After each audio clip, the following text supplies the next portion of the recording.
how to win more arguments and be more persuasive. In this video, I'm going to show you 5 proven tactics to win more arguments, to be more persuasive, and to even make more sales. So the first thing that I always do, and this may seem very, very basic, but the first question you have to even ask yourself is the argument even worth having? Or what am I trying to get out of the argument? If it's a pointless argument, the way to win the argument is to not even engage. For example, let's say that you are a member of a political party and you are arguing with somebody on the other political party, and I'm not going to say which side you're on. It doesn't matter which side you're on. What are you trying to accomplish in this argument? Are you trying to get them to leave their political party, to change their entire belief about themselves, to leave their identity behind and come join you on your side? Because that's probably not going to happen. So the first thing I do before getting into any argument, before engaging with anybody, I first ask myself, is this even worth getting into? Because a lot of the times it's really not. You can say, you know what, that's fine, and walk away. And there's so much freedom in that. So step number 1 is I always have to decide,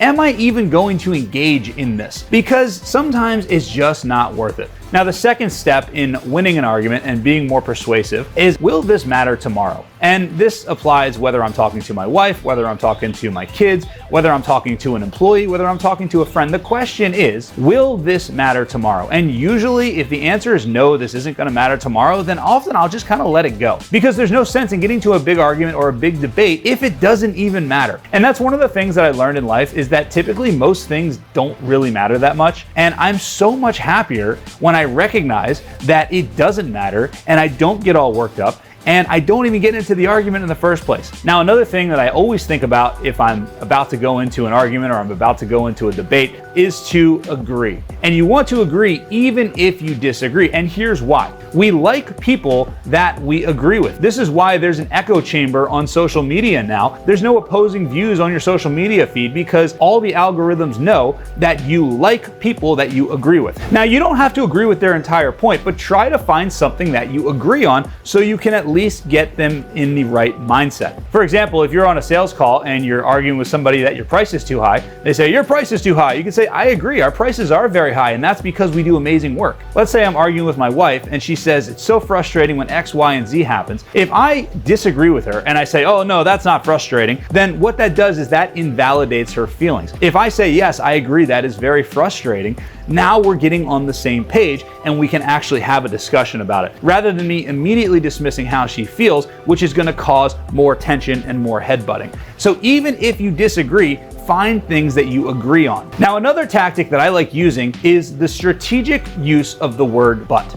Let's say that you're in an argument with your spouse over something like forgetting to do the dishes. And their counter argument is that, yeah, I forgot to do the dishes, but I do lots of other stuff around here. Well, there's 2 ways that you could approach this communication, and the word but will dictate how the other person takes the communication. You could say, yes, you do a lot of things around here and I appreciate that, but it really frustrates me that you forgot to do the dishes. Now, what they're going to focus on right there is, it frustrates me that you forgot to do the dishes. Now, if you reverse it and say, it really frustrates me that you forgot to do the dishes, but I do acknowledge that you do a lot of other things around here. What that's going to do is make them much more likely to come over to your side, because they're going to focus on the second thing that you said, while still allowing you to make your point that you're frustrated about the fact that they forgot to do the dishes. That is the power of the word but. Now, the fourth strategy that I like to use whenever I'm in an argument is I always remember that I'm attacking the argument. I'm not attacking the person personally. And that's very, very important if you're going to win an argument, because the second that somebody feels like you're attacking them personally, they are going to get defensive and they're going to dig their heels in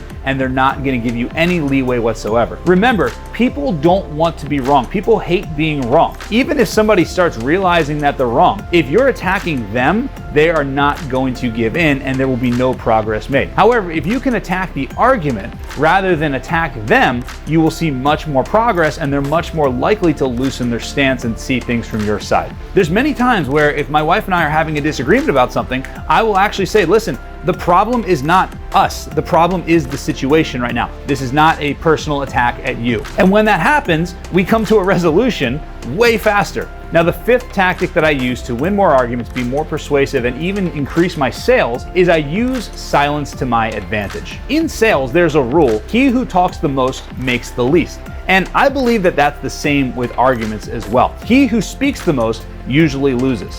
whenever they stop talking, you always want to pause for a few seconds. And the reason why is that, first of all, people hate awkward silences. So just by not talking, they will continue talking and often will dig themselves into a hole. But the second thing this allows you to do is this allows you to take a breath so that you don't respond emotionally. Because when you're in an argument, whoever loses their cool is usually the one that's going to lose. So what you want to do is you want to take a second, even if you're fuming, even if you're frustrated, even if the person that you're talking to is a complete idiot, you want to pause and you want to think for a second so that you don't respond emotionally. That way you can actually form a response that's going to be thoughtful, productive, make your point, and it's going to allow you to keep your cool. So these are 5 things that I use in any argument, in any debate, and also when I'm trying to sell somebody something.